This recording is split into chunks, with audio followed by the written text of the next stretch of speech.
दोस्तों और मेरे प्यारे देशवासियों, नमस्कार। कैसे हैं आप? हमें उम्मीद है कि आप अच्छे होंगे। वर्ण और ध्वनियाँ भी सीख गई डब्लू की दुल्हनिया और बताते हैं जुबनिया भाग 1 में आपका हार्दिक स्वागत है। अभी जो कुछ आपने सुना ना, वो क्या है? वह ध्वनि है। और ध्वनि क्या है जिसको हम सुनते हैं, वो किस रूप में हो सकता है? तो स्वर और व्यंजन के रूप में हो सकता है।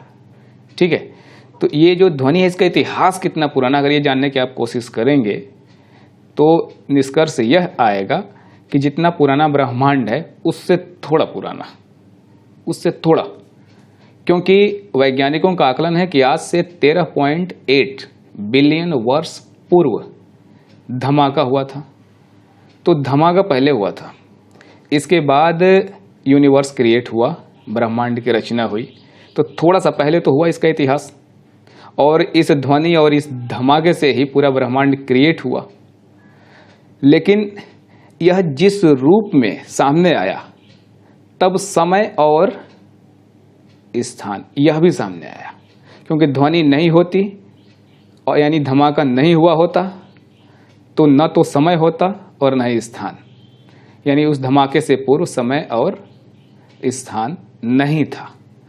लेकिन ये जो जिस रूप में व्यक्त हो रही है उसे आप कहते हैं स्वर और व्यंजन। यानी ध्वनियाँ सिर्फ इसी दो रूपों में बाहर आती हैं, या उसे हम इसी दो रूपों में जान पाते हैं। और अगर स्वर और व्यंजन को एक साथ रखा जाए, जैसे अगर कहा जाए गणित में इक्वेशन के जैसे बना करके, तो आप ये कहेंगे ध्वनि बराबर स्वर प्लस व्यंजन। ठीक है, इन दोनों के सिवा और कोई ध्वनि का स्वरूप हम नहीं जानते हैं। और अगर ये कहा जाए कि वर्ण बराबर तो स्वर प्लस व्यंजन, तो ध्वनि बराबर भी स्वर प्लस व्यंजन और वर्ण बराबर भी स्वर प्लस व्यंजन। इसका मतलब यह हुआ कि यह दोनों इक्वल है। क्योंकि हर ध्वनि के लिए जो वर्ण है, हर ध्वनि के लिए एक चिन्ह, सांकेतिक रूप बनाया गया है, जिसको हम वर्ण के रूप में जानते हैं। तो ये वर्ण जो है ध्वनि की क्या है? प्रतिकृति है। इसे फोटो स्टेट भी माना जा सकता है, क्योंकि ध्वनि मूल है और कोई भी वर्ण चूंकि ध्वनि का प्रतिनिधित्व करने के लिए ही है, तो उसकी प्रतिकृति माना जा सकता है। और यह प्रक्रिया यानी वर्ण और ध्वनियों की संदर्भ में अगर हम बात करें तो सीखने की हमारी और आपकी और हर किसी से यही शुरू ही होती है। और यह हमें बचपन में ही सिखाया जाता है कि स्वर क्या है और कितने हैं, व्यंजन क्या है और कितने हैं। और उसी से संबंधित प्रश्न जब आते हैं प्रतियोगी परीक्षाओं में, तब यह बताना मुश्किल हो जाता है। तो ये चार्ट ऐसा है कि देखने में थोड़ा सा जटिल लोगों को लग सकता है, लेकिन यह इतना प्राकृतिक वे में बनाया गया है कि जब आप इसके हिसाब से पढ़ लेंगे तो इस स्ट्रक्चर को आप आसानी से अपने दिमाग में रख पाएंगे। और ये आपको जटिलता नहीं, बल्कि इसमें इतनी सरलता समझ में आएगी कि हाँ, मतलब कितना सिस्टमेटिक, हमें तो कुछ याद करना नहीं पड़ेगा, ऐसा कुछ आपको लगेगा। तो चलिए स्वर के बारे में जान ले कि स्वर की विशेषता क्या है और व्यंजन की विशेषता क्या है। स्वर का उच्चारण होगा तो उसमें किसी अन्य वर्ण के सहयोग की जरूरत नहीं होगी और व्यंजन में सहयोग की जरूरत होगी। स्वर स्वतंत्र रूप से बोले जाते हैं और यह जो है किसी के सहयोग से बोले जाते हैं। तो स्वर ये है, व्यंजन ये है। तो पहले हम लोग स्वर से ही शुरुआत करते हैं। ठीक है, तो ये देखिए, जैसा कि बचपन में आपने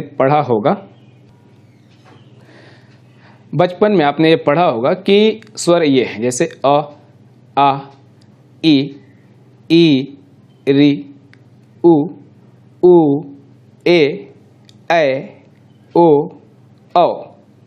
इसमें अन और अह तो दिखाई नहीं दे रहा है, ये तो स्वर है। और यहाँ पर स्वरों में आप देख पा रहे हैं कि अंग और अह तो है ही नहीं, हाँ नहीं है।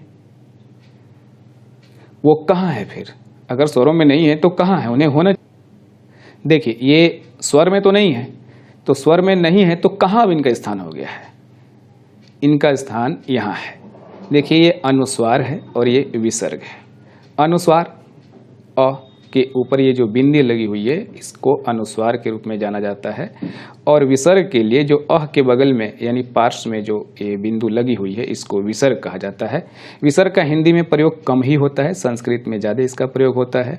अतः, मनः, ऐसे ही कुछ शब्द हैं जिसमें ये अह का प्रयोग होता है।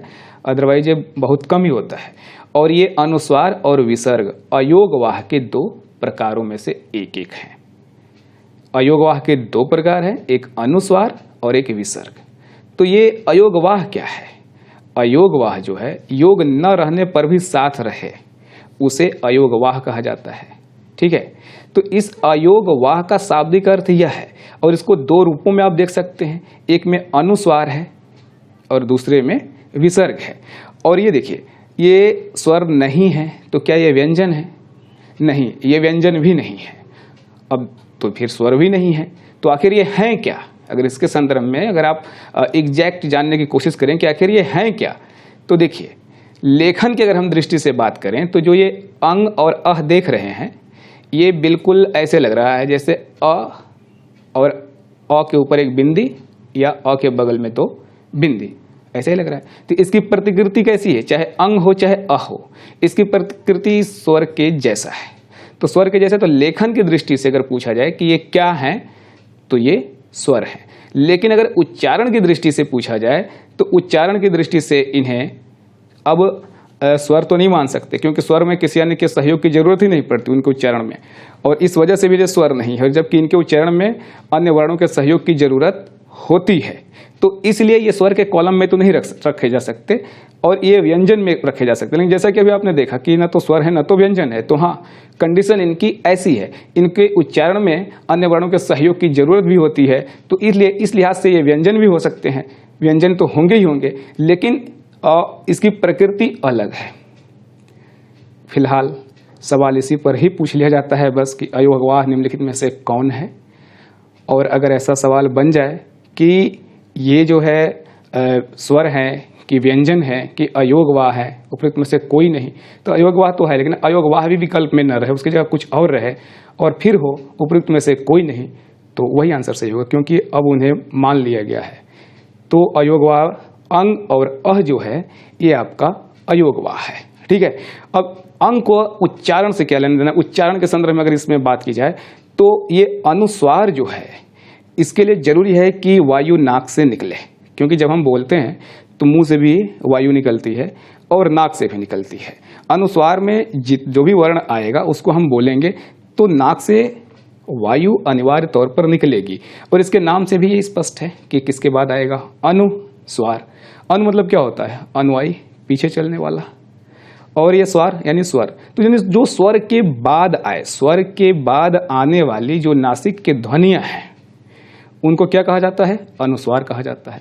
इसमें नाक से निकलना चूंकि अनिवार्य है, और अगर नाक को बंद कर दिया जाए तो ऐसे वर्णों को जो अंग का रूप लिए हुए हैं उनका सही उच्चारण नहीं हो सकेगा। जैसे यहाँ लिखा हुआ है अंग, रंक, पंक, डंक, जंक।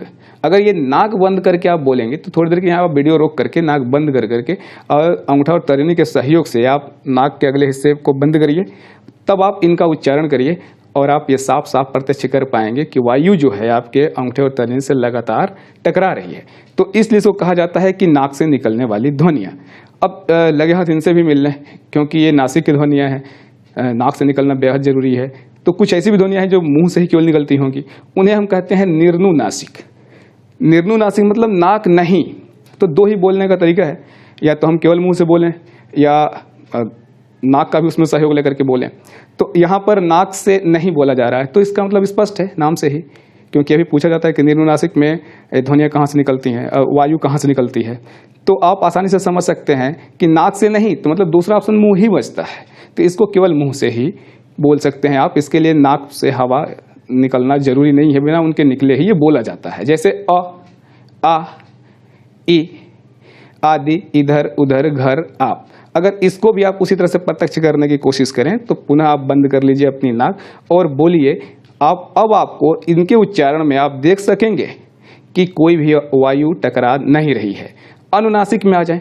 अनुनासिक में मतलब क्या है कि जैसा नाम से नाक के पीछे पीछे, तो नाक और मुंह इसमें दोनों है। इसमें पूरे के पूरे पंचमाक्षर शामिल हैं। ये पंचमाक्षर क्या है? तो ये क प्रथम वर्ग, द्वितीय वर्ग, तृतीय, चतुर्थ और पंचम, जिसमें अंग, इय, पश्चिम में अण, खल्ली, ड़, न, म, ये आता है, ये पंचमाक्षर हैं। तो ये तो इसमें अनिवार्य तौर पर होते ही होते हैं। और भी चीज़ें होती हैं जिसमें चंद्रबिंदु लगी हुई है, तो जैसे ये लिखा हुआ है गांव, तो इसमें अनुस्वार भी है और उसके अलावा भी कुछ है। तो अब केवल अनुस्वार होता तो इसमें नाक की ही जरूरत पड़ती, लेकिन अब सिर्फ नाक की जरूरत नहीं है, बल्कि नाक और मुंह दोनों की जरूरत है। अब आप इसको नाक से बोलेंगे तो जो इसका उच्चारण होगा वो सही सही उच्चारण नहीं होगा। तो ये क्या है, गांव, आंत, आंसू, चिड़िया, तो ये ऐसे बोलना है इसका। ये नासिक की ध्वनियाँ कहिए इन्हें, या नासिक के व्यंजन कहिए, ये जो अनुनासिक हैं या पंचमाक्षर हैं ये अनुस्वार का काम करते ही करते हैं। तो इस प्रकार आपने ये देखा कि अयोग वाह कि ये अंग और अह प्रकार हैं। तो स्वर से हम लोगों ने शुरू किया था, स्वर के कुछ मूल प्रकृति के आधार पर बात कर लें तो आप ये देखिए यहाँ पर ये देखिए उच्चारण के प्रमुख तत्व। तो उच्चारण के प्रमुख तत्व में आप देख ही रहे हैं कि स्वर और व्यंजन है। तो हम लोग स्वर को देखेंगे, इसके बाद व्यंजन को देखेंगे। स्वर को देख ही रहे थे, उसमें 2 डिस्टर्बेंस हुआ था, तो उसको सेट करने के बाद आप फिर से आते हैं उसके प्रकृति को जरा देखें। तो स्वर जो है अगर मात्रा के आधार पर देखा जाए तो इसके 2 भेद हैं, एक मूल स्वर है और दूसरा जो है दीर्घ स्वर है। लेकिन अगर हम स्वरों के ध्वनि प्रकार के आधार पर देखें तो इसके 3 भेद हैं, मूल स्वर, दीर्घ स्वर और प्लुत स्वर। इसी प्रकार उच्चारण समय के आधार पर हम देखें तो भी इसके 3 प्रकार है, मूल स्वर, दीर्घ स्वर और प्लुत स्वर।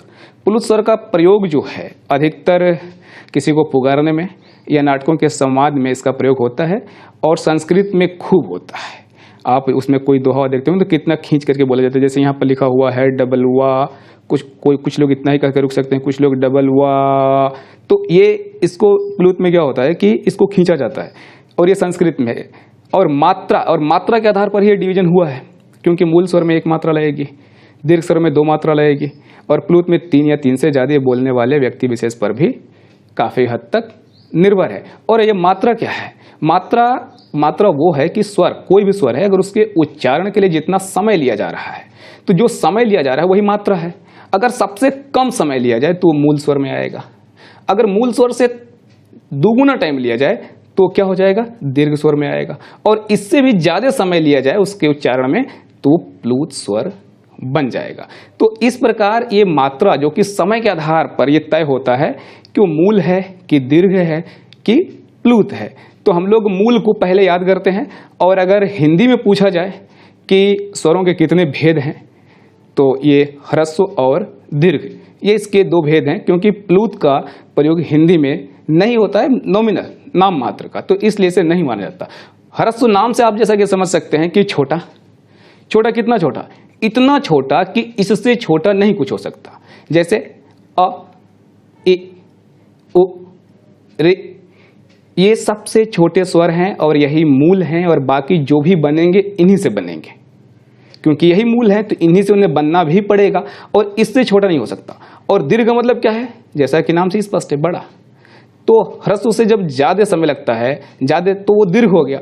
तो ये मूल हमें हर हाल में याद करना ही पड़ेगा, क्योंकि हम दीर्घ जब याद करेंगे तो दीर्घ में 2 प्रकार हम देखेंगे, एक मूल दीर्घ स्वर और एक मूल संयुक्त स्वर। तो इन्हें भी हमें याद करना होगा। तो आइए चलिए देखते हैं, मूल को हम पहले याद करें और किसी को भी इसे याद करना पड़ेगा।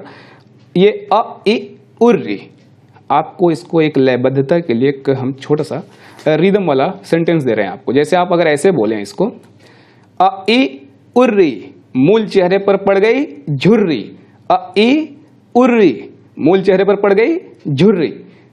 तो अब क्या हुआ कि ये तो आपको चारों याद हो गया, और अगर ये आपको याद हो गया तो दीर्घ स्वर भी याद हो जाएगा। इनको छोड़ करके बाकी जो शेष बच रहे हैं वो क्या है, दीर्घ स्वर है, क्योंकि इनको छोड़ करके टोटल 11 ही हैं। तो टोटल 11 है, ह्रस्व स्वर जो है 4 है, तो इनको छोड़ के बाकी सब क्या है, दीर्घ है। तो दीर्घ है तो आसानी से इसको आप याद रख सकते हैं। लेकिन दीर्घ में कौन मूल दीर्घ है और दीर्घ में कौन मूल संयुक्त स्वर है, अगर ये जानना होगा तो यह भी मूल से ही बनेंगे। तो चलिए हम लोग इनको बनाते हैं। जैसे ह्रस्व से दीर्घ को बनना है तो कुछ नहीं करना है, यहाँ पर अ, और इससे अगर हम इसको बोलने में दूना टाइम लगा दें तो ये दूना समय लग जाए तो क्या हो जाएगा, वो आ। इसी प्रकार ई, अगर एक मात्रा का समय और लग जाए तो ई। इसी प्रकार उ, और दूना मात्रा का समय लग जाए तो ऊ। री का दीर्घ नहीं होता तो 3 ही होगा, मूल दीर्घ स्वर 3 ही होगा। अब ऐसे भी हम याद रख सकते हैं कि मूल स्वर कौन है, मूल दीर्घ स्वर कौन है, क्योंकि इन्हीं को तो बड़ा करना है। अ ए उ को बड़ा करना है, री का होता ही नहीं है। फिर ये जो है मूल संयुक्त स्वर क्या है, तो यह भी इन्हीं मूल से ही बनेंगे, जैसे ये बने हैं वैसे ये भी बनेगा। तो लेकिन कैसे बनेगा, देखिए अ के साथ अगर ई को जोड़ दिया जाए तो ये वाला ए जिसके ऊपर एक लट्ठा नहीं होता वो वाला ए बन जाएगा। अगर अ के साथ इस बिना लट्ठे वाले को जोड़ दिया जाए तो ये ए बन जाएगा, जिस पर एक लट्ठा आपको दिखाई दे रहा है। इसी प्रकार अ के साथ उ को जोड़ दिया जाए तो क्या बन जाएगा, ओ बन जाएगा। और फिर अ के साथ इस ओ को जोड़ दिया जाए तो दो लट्ठा वाला औ बन जाएगा। तो ये संयुक्त स्वर अगर क्रिएट होंगे तो ऐसे।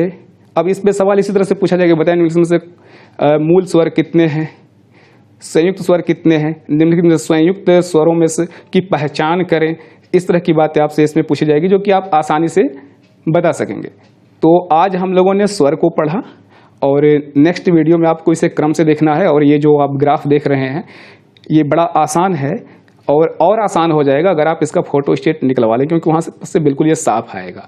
और यहाँ कैमरे से हम लोग बहुत कोशिश किए हैं लेकिन फिर भी इतना ही साफ हो पाया है। तो इसलिए आप उसका चूँकि फोटो स्टेट जरूर करा लें और वीडियो सुनने से पहले उस पर आप देखें, और अगर जहाँ ज़रूरत पड़े तो आप उसे रोक करके दोबारा थोड़ा बहुत देख लें। मतलब किसी तरह आपको ये साफ समझ में आया स्ट्रक्चर, तो इससे ज़्यादा सरल वर्ण और ध्वनि के संदर्भ में कुछ भी नहीं देखा गया। जिन लोगों ने पढ़ा वो तो यही कहे हैं, और इस स्ट्रक्चर के साथ किसी के द्वारा बताया भी नहीं जाता सिवाय संभव के। तो संभव के स्टूडेंट सिर्फ जानते हैं, और एक बार जो इसको जान गया तो उसे फिर इस ग्राफ को देखने की जरूरत नहीं पड़ेगी।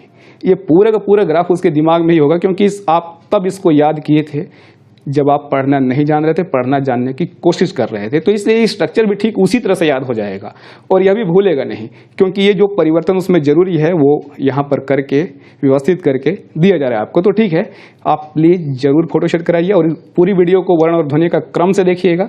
ओके, धन्यवाद।